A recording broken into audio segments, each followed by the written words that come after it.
welcome to this week's episode of Talks with Chuck. I am Chuck Wilson, and I am glad to have with me today Dale Ritchhart, Yes, sir. who is running for sheriff in Charlotte County, Florida, which is, I'm in Sarasota County, but I could probably take a baseball from my front yard and throw it into Charlotte County. I'm right on the line. Yes. And I'm glad to have you here with me today, and we're going to talk a little bit about what's going on in Charlotte County and what your hopes and dreams and everything else might be. Why don't you introduce yourself to us and tell us a little bit about yourself, Dale? Okay, my name is Dale Ritchhart. Been here in Florida for 38 years. Hailed from Lincoln, Illinois, Midwest boy. Yeah. But came down 1982. Of course, my parents came down. You know how that works. Parents Yep. come down, kids come down. And just stayed here. Went back, got my furniture, moved down, and saw an ad in the paper to be a police officer at Punta Gorda Police Department. Filled it out and got lucky and got the job. Went to the academy down in Fort Myers. About a year or so later, I found that Punta Gorda Police Department was a little small and that the Charlotte County Sheriff's Office had more room for advancement into other units, so to say, criminal investigations, narcotics, and SWAT, and things like that. So I was very interested in that. Excuse me. And so about a year later, I went and applied to the Sheriff's Office and got hired there. Stayed there for about 27 and a half years and retired June 30th of 2010.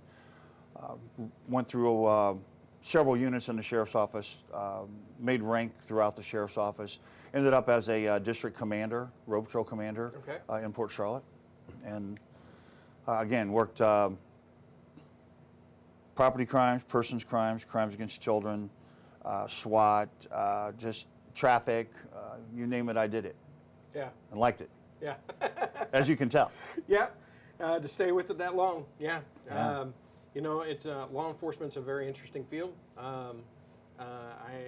We hadn't talked about it, but I did do some training with a police department up in the Midwest, and I was ready to go, and I just didn't feel it's what I needed to do in the long run for me and my family at the time.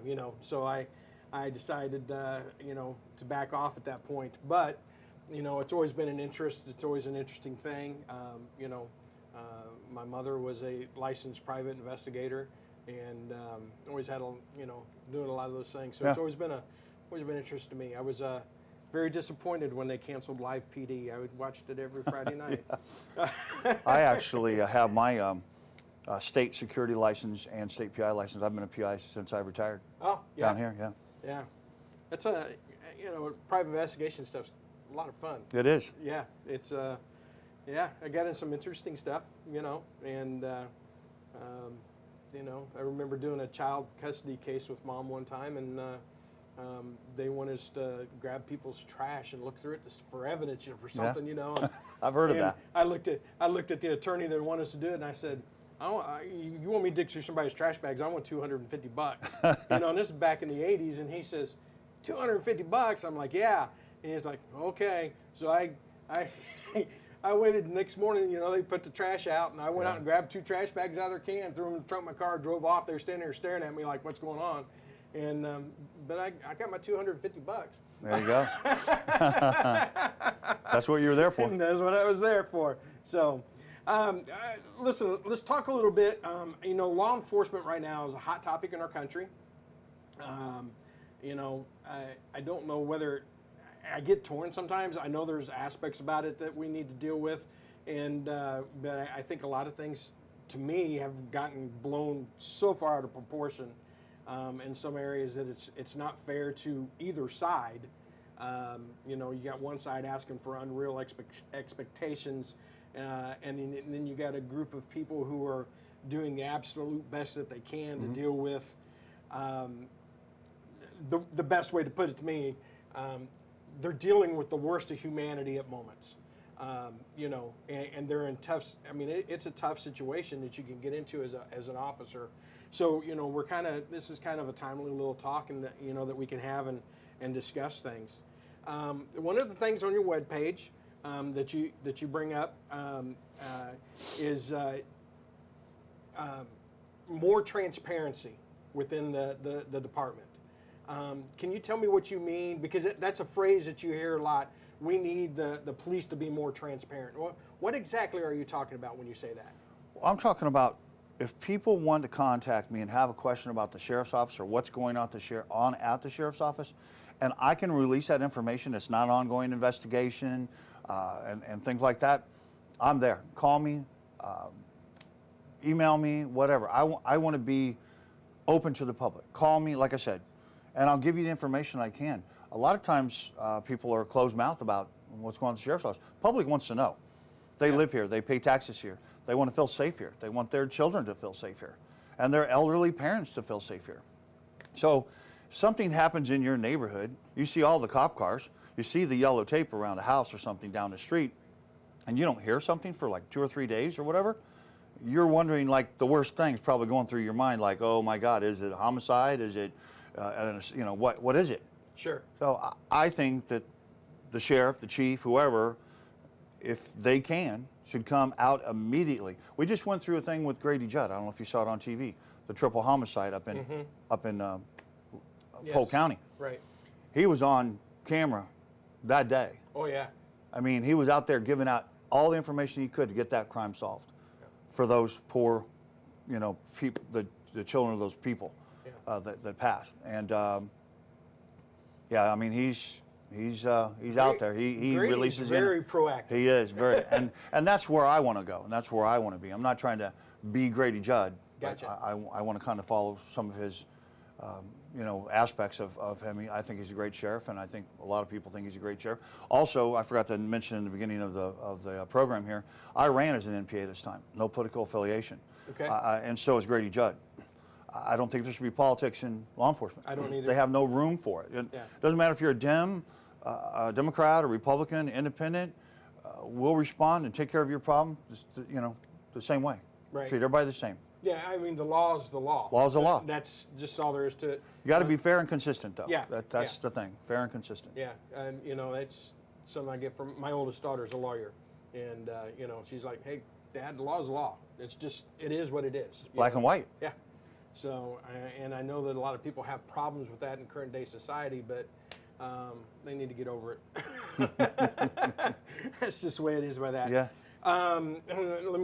Most of these questions here I got for are things I pull off your website for you, okay? This is a big interest to me. One of the guys running for office in Sarasota, we have 2 guys running in Sarasota.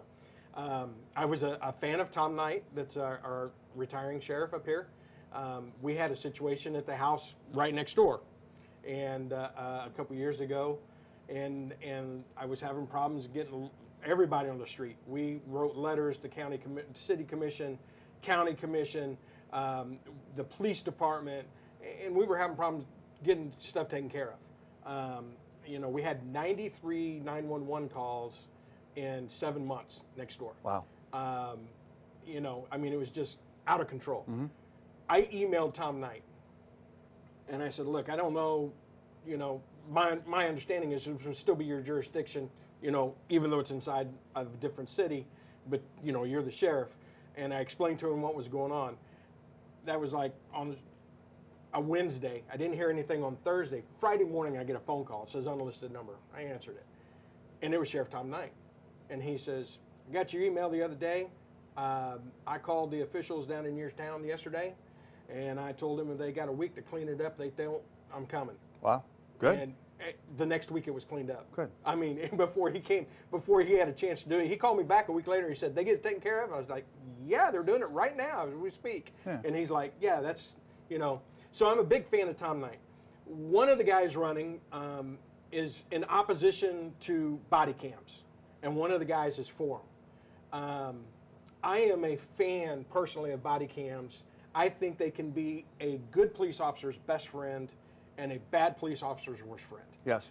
And I see that you talk about body cam. How do you feel about it? What is your motivation behind that? I've been pro body cam since the last time I ran. I ran for sheriff back in 2016 also. Yes.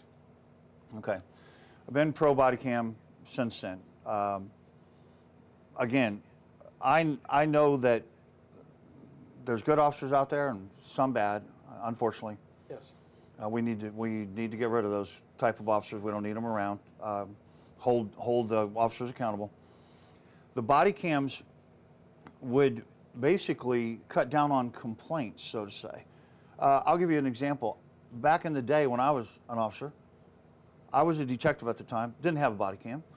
A couple kids come flying by me, went over an intersection and caught air. I was in my detective car, so I call it in, Yeah. follow them up to where they were going, to a car dealership. They get out of the car, I get out of the car, identify myself, ask them for license registration, didn't have any. Well, here comes Mom. Mom's wanting to know what I'm doing. I said, I'm conducting an ongoing police investigation. And then here come the road patrol to my, backing me up. I got a sustained IA. She said that I did this and did that and did this. The officers there didn't have body cams. It's the only sustained IA I have in my career.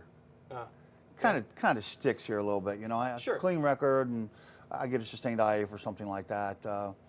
But it happened. But if I'd have had that body cam on one of them officers, probably wouldn't have been sustained. The body cameras totally do away with the he said, she said. Yeah. I mean, it's right there, and you can tell. Yes. It made crack a while ago, about I Miss Them Live PD, but they had the spinoff show with body cams. Right.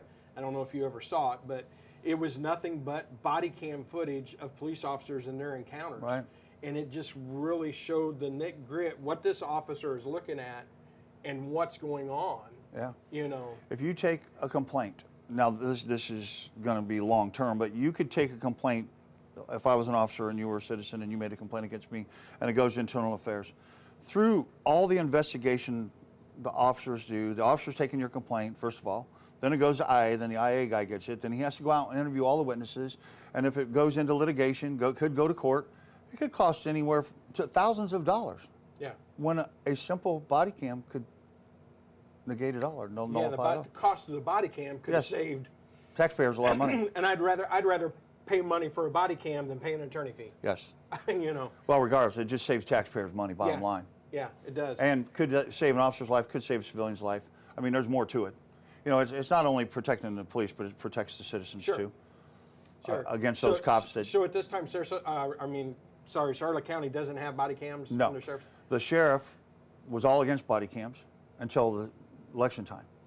And he said, and I'm paraphrasing, that if I can't trust my people that they have to wear body cams, I don't need them. Now, that was in the Charlotte Sun. So it's kind of a paraphrase out of the newspaper article, and I still have that. Now he wants them. Yeah. He said he's told a group of people that he's going to get the money to buy the cams. A county commissioner down there said that they would try to find the money to get the body cams. He just came out about 2 weeks ago with a newspaper article and said that they won't be able to get them until maybe next budget, but that they are going to get some to try. Yeah. What about in-car cameras? Are they running in-car cameras? I don't know for sure. They may have a couple. If it is, it may be on traffic unit or something like that. Yeah. I can't say for sure. So. Yeah. Okay. Yeah. I just know that they can just explain and take care of so much. With modern technology, today, I think it's just a necessary thing to protect everybody on very both sides of it. self-explanatory. Yeah. One of the things that you